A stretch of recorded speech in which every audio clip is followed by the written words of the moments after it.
man. I'm EpicSkillshot supporter along with Joe Miller and Martin Fischer-Limit to break down that win from H2k. Well, gentlemen, it was an explosive game to start it off with here in the finals of the Challenger Series. And let's take it back to the beginning. The Fischer, maybe break down the picks and bans for us. A lot of comfort picks coming in for both sides. Right, so H2k actually banned away 2 junglers. Normally you would expect them to pick Elise as their third one left of the elite junglers here, but they clearly wanted Jarvan. It was very obvious because on their first 2 picks they went Jax and Thresh instead of taking the Elise pick here. I think they were expecting NIP to just instant lock Elise and maybe even give Twitch over to the side of H2k here. Obviously, it was first pick Twitch from NIP, really wanted this pick, which didn't actually work out too well for them because they fell behind. However, it was clear H2k had a plan. Get Jarvan for Trashy and just be very aggressive early on here. And we saw it, of course, with all the camping in the mid lane. I think they were both pretty cutthroat lineups as well. I mean, we saw there at the end, we mentioned actually backstage that there's no wave clear really on either team. So if you start to fall behind with that comp, you're going to lose the game. So it was all about who was going to get started earlier on. And, well, we saw H2k managed to carry it through. Yeah, let's touch on a couple of things in that early game. First off, Jarvan putting down the pressure and NIP actually getting the lane swap that they wanted, but they couldn't do that much with it. Right, so yeah, NIP wants lane swap because they have Twitch and Braum, which is not a very good lane early. They want to get a few levels going, then they can become very, very strong. So it would have been easy for H2k to shut them down. Also, Jax does well against Shyvana in the early stages of the laning phase, so of course NIP got the lane swap. However, because Exile had some very poor wards, in my opinion, around the mid lane, it was very easy for H2k to just shut him down and gank him over and over and get Fabian very fed in the mid lane on LeBlanc. Also hard, though, I think, to ward out against this kind of team. True. We saw it for the first blood, that Jarvan just comes straight through the back of the Dragon Pit, Jax jumps over onto his head, and you can't really ward every possible scenario for that. True. So absolutely, very sneaky Jarvan there, surpassing the wards. Now, whatever happens in the early game, you're only as strong as your team fight. So we're going to take a look at a couple of those team fights. So we're going to get the first one up on the screen, actually, where the teams fight for Dragon, and it is H2k that chooses to, NIP that chooses to engage here. Right, so yeah, H2k already started the Dragon. It was an issue for NIP throughout the entire game, actually. H2k was always one step ahead when it got to start the objectives here.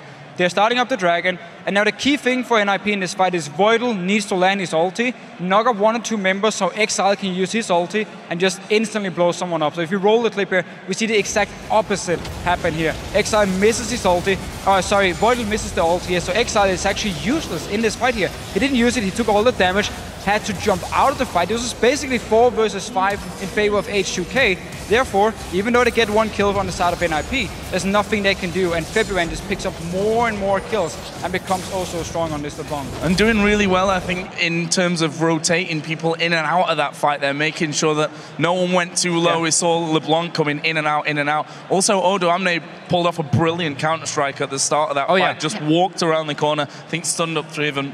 Really, really good fight for H2k. Absolutely, and we touched on the Febiven build when we were backstage. He's going full aggression, has a Rabadon, Zedcat, Morellonomicon in there. No early armor, actually, for him. It did pay off. Would you say that's the way he played it or the way his team played it, and was it a good choice?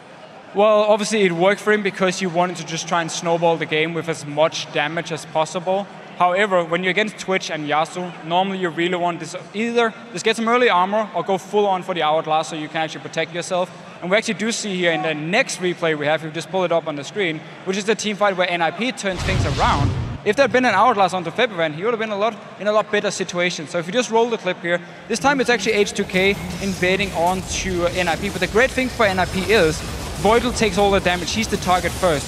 He gets a great ulti this time around, so we see the difference here. Exile gets onto Fabian. Again, remember, no Hourglass, so he has no way to protect himself once Fabian is onto him. So it's an easy kill, and therefore, with all the burst damage now gone from this LeBlanc here, NIP can clean up the fight, pick up the quarter kill, and get back in the game. Really, really well done. And I actually thought that that may just be a turn of it, but fact is that LeBlanc was pretty damn fed already. Okay, if you manage to target her out right at the start of the fight like we saw there, it can go your way, but we saw time and time again that he just came in the fight, did his damage, left so that he didn't take too much damage in the meantime, and then just came back in once the cooldowns were up as well. He was, in my opinion, far too far ahead. Agree, and it's one thing we really have to give H2k credit for. The targeting in teamfights were pretty much perfect. I mean, the late game teamfights was, okay, where's Freeze? Pop, he's dead. Okay, where's the next one? Exile, Doom, you're dead now. LeBlanc just went in and out, and Odoamne taking all the damage together with Trashy. So they were very good at picking out the right targets. Yeah, absolutely superior targeting there from H2k. On the other side, we saw it, a quadra kill coming in for Yasuo there for NIP, a double kill right after that. They're very low, and they decide to go for Baron at 24 minutes in, which was kind of their death sentence. It was a weird decision, especially because the members alive from H2k was the Jax, full HP, LeBlanc, full HP, and of the AD carry, I believe also pretty much full HP. So all the carries from H2k were still alive, and yet you go for this Baron here, only 4 members. It was just very risky. NIP shouldn't have done it. They could have gone top lane instead. There was a big wave pushing into the tower, take a tower and back away.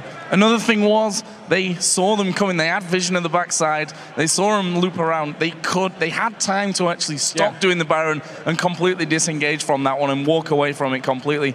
Chose not to, and well, we saw what happened. Luckily for them, I think, at least at that point, that H2k went decently low themselves and didn't do Baron straight after.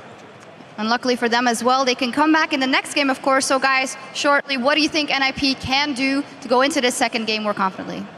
So I basically think pick and ban phase went okay for both teams here. I don't think they have to change up too many things. Obviously, the LeBlanc was an issue, but that's because Exile didn't expect all their ganks on him early on. That's where the early kills came in, started the whole snowball. I basically think NIP, if they want to play this comp, have to be more decisive and have to play the team fights better, because there were some bad team fights, and that's why they fell behind. And also, of course, to the early pressure from Trashy. I don't think they have to ban away Jarvan or anything. I think the great thing is it's a best of 3, right? So this is kind of always how it goes in a best of 3, that you feel your opponent out a little bit in the first game. You've got that 5, 10, 15 minutes in between games to, maybe you can't correct everything, but at least you've got the time to talk about what went wrong. And I think you hit the nail on the head there when he said there were some team fights that just either were started off wrong or they shouldn't have just got into in the first place. Yeah, absolutely. We'll see what happens. But for now, we have to take a quick break. But when we return, it is game 2 between the Ninjas and Pyjamas and H2k Gaming. We'll be right back.